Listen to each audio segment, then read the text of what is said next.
Sino mama umchunu kodwa ke uzointroduce ukuthi ke ungubani neparish asuka kuyona nomsebenzi awenzayo la kweDenari.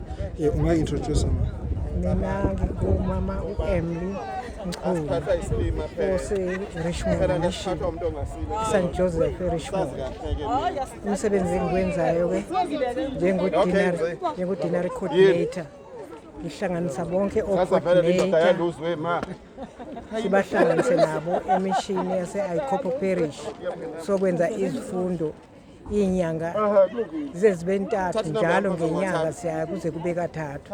Wona msebenzi esizimisele ngawo thina beDenari eseXhosa ukuthi sivuselele izifundo ngesikhathi sonke ngoba abantu bayakhohlwa izifundo, o-coordinator babe bazikhohlwa. Siyazivuselela ke njalo e-Aikopo Parish njalo siyakwenza lokho.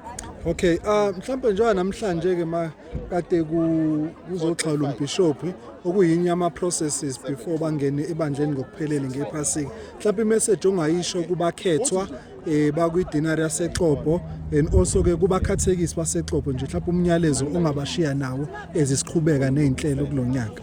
Yebo ke ngiyabonga engiqhubeka nako engikusho kubakhethwa kakhulu. Ngiyababeka abakhethwa uNkulunkulu wabo. Ngiyabacelela uNkulunkulu ukuthi abaqinise bakhethwa nanonke bakhethwa enikhethiwe uNkulunkulu. Cela niqine okholweni, nivuseleleke futhi okholweni. Niqile futhi nasemthandazweni naseBhayibhelini. Nifunde izifundo esinitshengiswa abahlwayeli, nihlale kuzona ningaphuthu futhi kuya emamiseni enu sonke isikhathi ukuze umphefumulo kaNkulunkulu uhlale uxhumene noNkulunkulu ngesikhathi zonke. Ngiyabonga. Siyabonga kakhulu. Thank you.